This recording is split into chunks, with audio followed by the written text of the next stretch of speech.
And what Trey told him. He told him originally, but then, they start scared of that everybody started finding out how much of a fraud he was.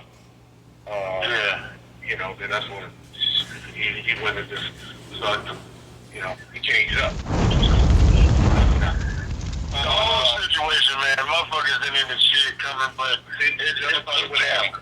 And that's what I'm saying. If they would have called you and told what had happened at the MGM, would you have put more security on it? Would you have? I would have been. You know what? Knowing what happened today, I probably would have. But then, no, I would have been like, who's with him? Who's on what? You know what I would have did? And this is on some real shit. Because you gotta separate business from the other bullshit. From business from bullshit. Okay, I'm with the homies. This shit is not. I'm with the homies. These my niggas, they work for me. We mobbing. My artists, I don't give Danny Boy, Tupac, Reg, who's ever been as an artist would have been up under Reggie Wright security. We can't mix together like that because they had business. They was performing at 662 and all of this, and a lot of shit happened that shouldn't happen because they wasn't properly being protected or security supervised or whatever. They call it not supervised, but whatever the fucking word is for it, they should have been up under y'all, and he shouldn't have been able to just walk from the motherfucking crowd to a gangbanger that he never saw a day in his motherfucking life and pick a fight. That's just gonna go on there. I don't give a fuck if it was Orlando or whoever. We could have stopped you. I wouldn't care if I was there. I wouldn't care. But the cool thing about it is, half of the motherfuckers don't even know the background of this little young cat. This little young cat is a hitter. You know what I'm saying? So if y'all know this little cat is a hitter, man, don't send Tupac. This is our money. And Tupac should be protected like man, a rap. You feel me? Nobody should be nowhere near the artist. So why should the artist be able to walk out a pack of motherfuckers and go take off on a gangbanger? Come on, man, that's not your place. That's not your business. He should have did it. But you know what? And I shit on Frank a lot, but I commend Frank how he got him out of that after that incident.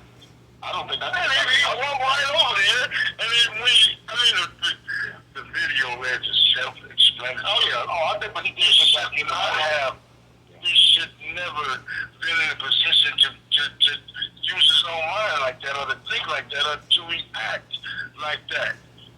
Come on, man. You worth millions of dollars, or going to be worth millions of dollars. Do you let that run loose and do what he want to do?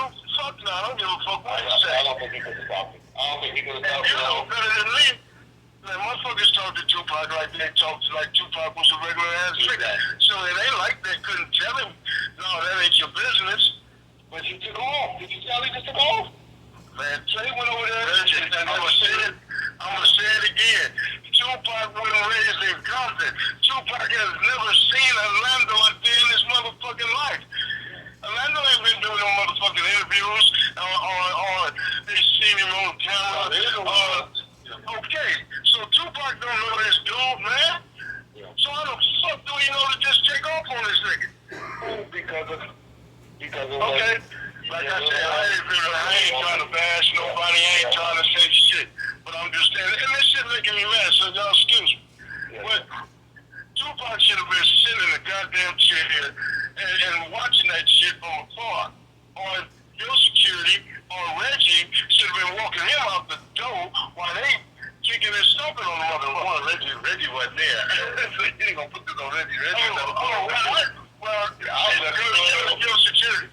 Yeah. Your security. And I didn't even know. I wish you would have came and told me. You know what though, James? If you would have came and told me at the club, hey, those Southside niggas, I would have been like, yeah, those Southside niggas are out there, those Oakland niggas are out there, and I'm doing some Atlanta niggas out there, anything. I would have never thought anything about, and once again, because you say that, I mean, this Southside is our problem.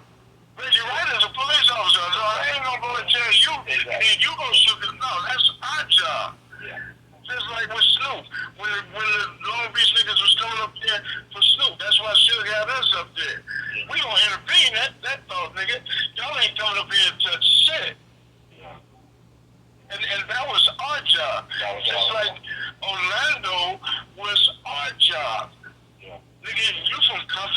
Compton, we mobbing with against the South Sides. Let that happen. Tupac, you worth more than anything else. You shouldn't even be seen on camera in the middle of this. You worried about it, not thinking you ain't going back to jail and all this other shit. That should have been the last thing on this brother's mind. Oh, I agree with that. I hate that he did. Trying to prove yourself and trying to fit in, these niggas already got their reputations. Your reputation precedes itself but up on another level. You ain't on that gang thing and MOB motherfucking level. You on something else. You worth money. You worth money. And I hate to say it, we expendable. You're not. Yeah. You can't take one of us out the crowd and make another Tupac. Yeah. Now everybody see that. You can't do it. So he should have been nowhere in that. But, I mean, just, huffing and puffing and all this other bullshit, and then, okay, he did it, and everybody glorifying the fact that he went and took off on a motherfucking gangbanger. You know what I'm saying? That's fucking bullshit. And then at the end of the night, he get killed. But now everybody on his motherfucking knees crying and saying, oh, do better. Oh, fuck that. Or Tupac from the hood. None of that shit matters. None of that shit matters. Rest in peace, homie, MOB. That's all he gets out of that. You don't get nothing else out of that, man. So fuck with that. Let me take a minute and calm the fuck down, because everybody looking at this bullshit and they looking at the big picture.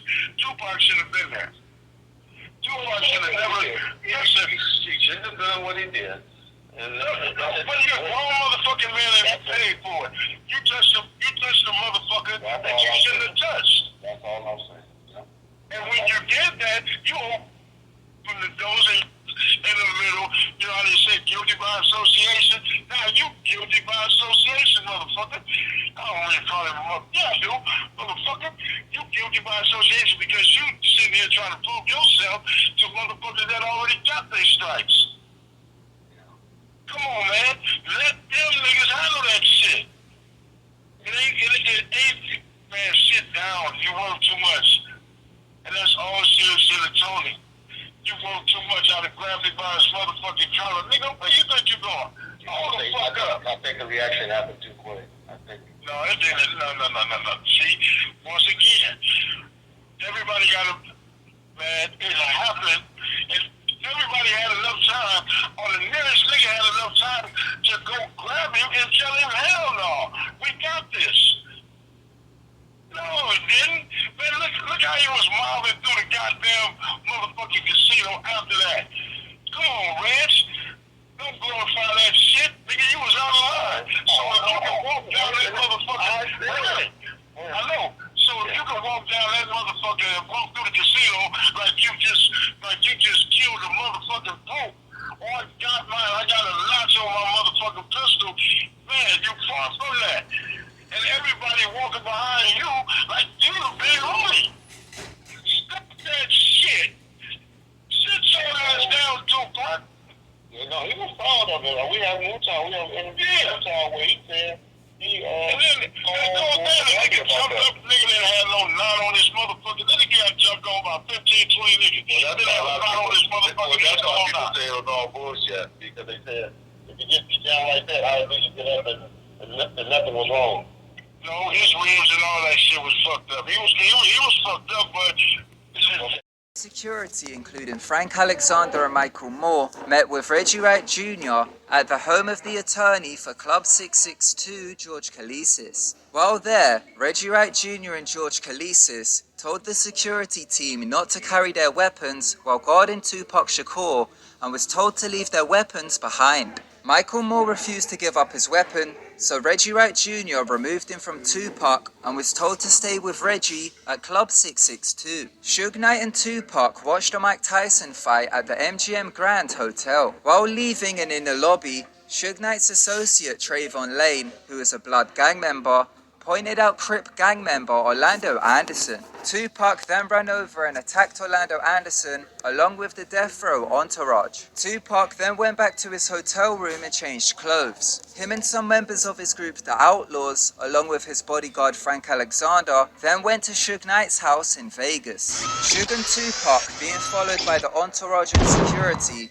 traveled to Club 662 so Tupac could perform as part of his community service. Undercover FBI agent Kevin Hackey had confirmed that behind the entourage, the FBI were tailing them, who had them under surveillance. At 11:15 p.m. while stopped at a red light on East Flamingo Road and Colville Lane, a white four-door late-model Cadillac pulled up to the right side of the BMW Tupac and Suge Knight were traveling in. A drive-by occurred and Tupac was hit 4 times while Suge Knight was grazed in the head. Undercover FBI agent Kevin Hackey claimed that the FBI have the shooting on tape.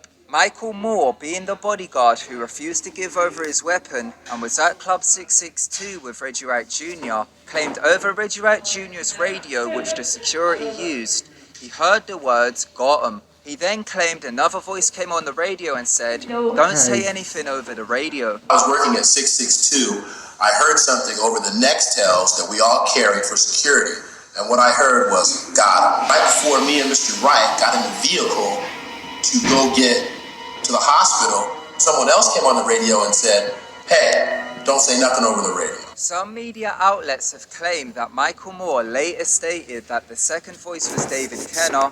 However, this has never been verified. One of the radios, as stated, was in the possession of the FBI, and the FBI were a few cars behind Tupac surveilling them. Tupac died 6 days later on the 13th of September 1996.